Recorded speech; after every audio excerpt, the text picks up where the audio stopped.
Eessaa akka dhuftanii fi maqaa keessan nutti himame. Anillee duuruma Finfinnee kana kallattii filatamaa Galaan Keejjay maqaan koo Gisaa Dabalee jedhama. Maqaa keessan. Maqaan koo Maskaraam Dabalee jedhama. Kanan dhufee asuma Finfinnee. Eessarraa akka dhuftee fi maqaa kee. Maqaan koo Urgee Taaddasaan jedhama. Kanan dhufee magaalaa Finfinnee naannoo Gullalleeti. Maqaa kee fi eessaa akka dhufte. Maqaan koo Hannaadha. Kanan dhufee Addis Abaadha. Duraanis ta'e maqaa kee. Maqaan kiyyaa Xibabuu Daanyee jedhama. Kanan jiraadhu aanaa Muloosidha. Maqaan keenya. Maqaan koo Wit jedhama. Kanan dhufee asuma Finfinneerraa. Isattaan nutis akka ittiin siin ga'u hawwiin qabaa Waaqayyo isaanillee sinaa ga'uu jedha.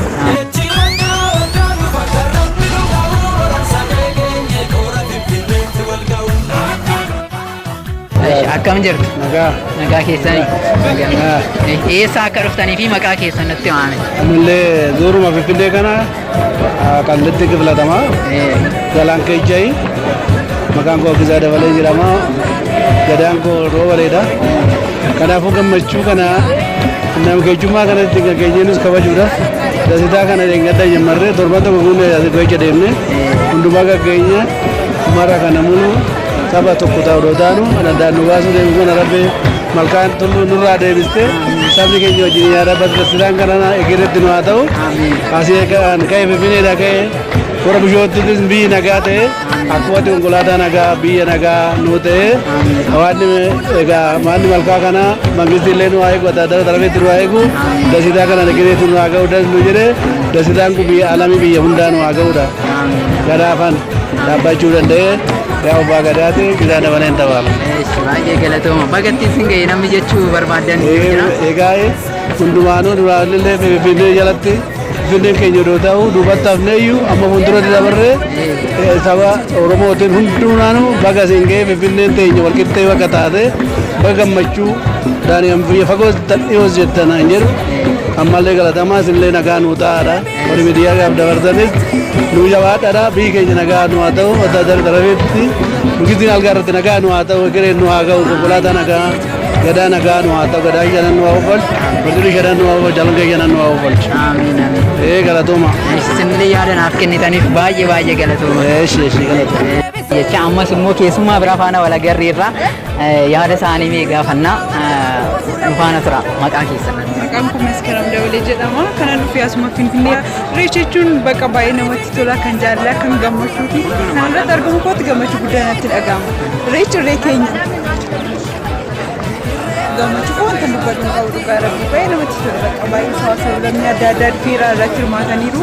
Kanaafuu baay'ee namatti tola. Baay'ee namatti tola. Baay'ee. Kan bara darbee kan baranaa yeroo wal biratti ilaalta akka. Kan bara darbee akka carraatii irratti hin hirmaanne ture miidhumaan argaa ture. Garuu kan baranaa irratti itti yaadetti qophaa'ee wanta dhufe baay'ee natti toleera baay'een gammadeera. Fukootti baay'ee gammadeera. Haa ta'u maqaan keenya. Maqaan koo Wit jedhama. Kanan dhufee asuma Finfinneerraa. Irreecha jechuun baay'ee waa'ee namaa kan ibsudha. Waa'ee keenya caalatti kan ibsudha. Asirratti argamu kootiif baay'een gammade. Hunda isaaniitiin baga geessan irreecha bara 2015 baga geessaniin jira. Irreechi kan nagaa kan milkaa'inaa yaa ta'u irreechi mallattoo nageenyaati. Baay'ee namatti tola baay'ee gammadeera. Ayyaana gaarii. Irreechi siif maali? Irreechi anaaf mallattoo ibsituu kootidha. Karaan ittiin of ibsu keessaa inni tokko irreechadha. Kanaaf irreechi yeroo hundaayyuu irreechi anaaf keessa kootti gammachuu kan uumu. Baay'ee galatoomii. Bagattiin sin ga'e jechuu nama barbaaddu jechuudha dabarfachuu dandeenya. Bagattiin sin ga'e kanan jedhuuf uummattoota Oromoo hundaan baga geessanii maatii kootiin baga geessan hiriyoota koo hundaanuu irreechi kan milkaa'inaa siniif haa ta'u. Abeellee irreechi siif maalidha? Irreechi jechuun irreechi mallattoo eenyummaa mallattoo tokkummaa kan jaalalaati. Irreechi jechuun bakka wanta hundaa uummata Oromootu jechuudha. Garuu irreecha aadaa adda addaatu wal qabsiisaa bakka irreechi baay'ee namatti tola. Nama uummata Oromoo hundaaf uummata Itoophiyaa biyya alaaf biyya keessa jirta hundaan baga geessan baga ittiin nu ga'een jedha. Yaada naaf kennitaniif baay'ee galatooma. Baay'ee galatooma. Eshi hordoftoota keenya amma keessummaa tokko biratti argadheen jira. Nama san dubbisaame maqaa kee fi eessaa akka dhufte. Maqaan koo Hannaadha. Kanan dhufee Addis Abaadha. Sagalee kee ol kaasi. Kanan dhufee Addis Abaadha dhufe. Ayyaana irreecha baay'ee das namadha baay'ee namatti tola baay'ee gaariidha jira bakka das namadha. namatti tola. Baay'ee. Kan yeroo biraa dhuftee beektaas Yeroo biraa dhufee hin beeku beekaa amma baay'ee das na jedhee bakka baay'ee natti tola jechuudha. gammachuudhaan hordofaa Baay'ee jirta. dandachiisee. Bagattiin singaan nama jechuu barbaaddee fi ergaa dabarfachuu barbaaddu yoo jiraatu. Hunduma keessanii warra hunda keessan keessa jirtan hunda keessan baga yaan irreechaa singaa isiniin hin jedha. Baga hunda keenyaan falataan Yaada kee waan naalaatteef baay'ee galatoomi. Shi galatoomaa sinis baay'ee si kabaja hunda keessaniyyuu warra na fudhee dhufes hunda keessan baay'ee galatoomaa sinis jedha. Baay'ee galatoomii ayyaana gaarii. Ammas hiriyaa koo tokko biratti argadheen jira. Inni immoo maal akka jedhuu fi yaada isaa amee irraa fudhanna. Eessarraa akka dhuftee fi maqaa kee. Maqaan koo Urgee Taaddasaan jedhama. Kanan dhufe magaalaa Finfinnee naannoo Gullalleetti. Waradaa Sagalirraa kan dhufe. Ayyaanni kun ayyaana bara 2015 kun baay'ee kan jaalalaa kan gabbinaa hunduu wakkaatti jechuun jaalalaanii dhufee jaalalaan akka ta'e baay'ee namatti tola jechuudha. Kana jechuun baay'ee ulfaata jechuudha. Kana jedhee ta'u immoo hambaranaa kun haala hundarraa adda kan ta'e jechuudha. Amma waggaa arfaffaadhaa fi asitti bara darbee keessa koronaadha waan ta'eef dhibee koronaatiif baay'ee gara waltajjii kanaatti jechuun uneetoo geessuu waan baay'inaan hin dandeenyeef bara ammoo akka jirutti jechuun akka guutuu biyyattii kanaatti jechuun magaalaa Finfinnee dama godhee moggodhee baay'ee tokko namatti tola jechuudha. Baay'ee haala bareedaadhaan kabajnee irraa barri 2015 akkanatti baay'ee oo'ee namatti tolee jaalalaan ni jalqabnee jaalalaan xumurree kana ga'uun keenya baay'ee tokko dasnamaadha kabaja guddaadha. Akkasumas uummata naannoo magaalaa Finfinneetti jiran akkatti uummata isaanii keessummeessanii ta'u uummata dhufan kana jechuun akkanatti haala gaariidhaan kan simatanii muuxannoo isaan kennaniif baay'ee jaalala guddaa isaaniif kennina. Hiriyoonni keenyas hundinuu obboleewwan keenya hundinuu naannoo adda addaa kan dhufanii akka jaalalaan xumuranii ta'u galuu isaanii nuuf baay'ee jaalala guddaadhaa fi kabaja guddaadhaa jennee murteessinaa jechuudha. Baay'ee namatti tola ayyaanni 2015 immoo hambaranaatti nu ga'e immoo 2016 waaqayyo nuuf haa ga'u jechaa hunda keenya galatoomaa isiniin jenna. Kanaaf immoo baay'ee galatoomii nama bagattiin siin ga'e siin jechuu barbaadde yoo jiraate. Namaan ittiin ga'e jechuu barbaadani hiriyoottan koo fi akkasuma immoo uummata Oromoo saba uummata Oromoo bal'aa hunda isaaniitiin bagatti siin ga'e akka nagaan dhuftetti waaqayyo bakka jirtetti nagaa sanaa galchu jecha ayyaana kana aadaa keenya kana jechuun guddisuu fi tokko taasisuu akka qabnu kabajaanan itti himaa jechuudha. Baay'ee namatti tola, baay'ee nama gammachiisaa jechuudha. Yaada naaf kenniteef baay'ee galatoomi. Machi isinis galatoomai. Uummanni ayyaana kun kan saba tokko bichaa miti. Saboota adda addaati as keessa kan jiru sabaa fi sablammoota adda addaati uffata adda addaa uffatanii baay'ee namatti tola yoo ilaalte baay'ee bareedu faayi isaa baay'ee bareeda. Aadaan kun baay'ee bareeda baay'ee namatti tola. Bakka hundatti akka cimsinuu fi tokkummaa keenya immoo akka tokko taanee akka tokkummaa keenya cimsinu eenyummaa keenya akka beeksifnu ittiin jedha. Yaadni kan hunda keenyaati baay'ee galatu baay'ee yaada naaf kenniteef baay'ee si galateeffadha. Amma immoo Ayilee faana jirraa kun Ayilee ni beektuuni waliin fiilmii baay'ee waan baay'ee waliin hojjanneerra isa immoo yaada isaamee magaalaa Finfinneetti har'a maal takkatti dhaga'amu yaadni isaa iskii isa gaafadha maal sitti dhaga'ame ni har'a baay'ee isaan na gammachiisa baga ittiin ga'e baga reessa bara 2015 kanaan nu ga'e hunduma keenyanii.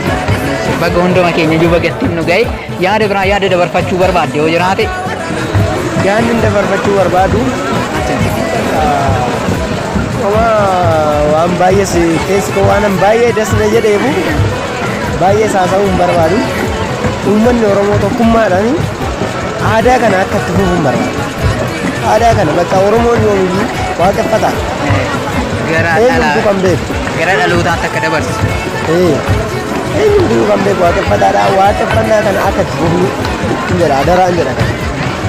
Baay'ee na galatoome. Yaada naa kenniteef baay'ee galatoome. Isattaan nutis akka ittiin sin ga'u hawwiin qabaa waaqayyo isaanillee sin haa ga'uu jedha. Namni hunduma keenya itti nu ga'u guddaa galatoome. Guddaa sanaa galatoome. Waan an gammadeef waan keessa na gammadeef baay'ee haasa'uu bakka hin dandeenye. Baay'ee galatoome yaada naa kenniteef. Ammas keessummaa biraa faana isinii dhufeen jira. Isaas immoo maqaa isaa fi yaada inni qabame isa gaafannaani duraanis ta'e maqaa kee. Maqaan kiyyaa Xibabuu Daanyee jedhama. Kanan jiraadhu aanaa Mulootirra.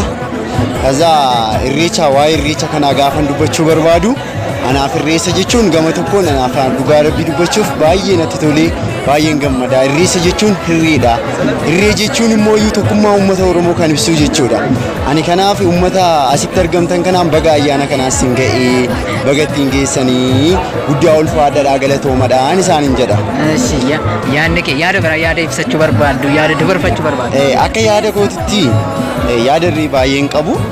Yaanni ani qabu irreessa kanarratti akkanumatti dabalamnee cimnee ta'u akka sirriitti itti cimnee uummanni Oromoo tokko ta'ee tokkummaadha sirriitti itti cimee hojjennu irratti hojjennu qeerroon Oromoo qarreen Oromoo irratti dhaabbannee sirriitti tokkummaadhaan irreessa kana irreenfannu akkanumatti jabaannee yaa ejjennu yaa dhaabannu isaanii. Baay'ee galatoomi yaada naaf kennite guddaa galatoomi. Ishiisin irree galatooma fayyaa naaf ta'a. Irreechi gansiif maali?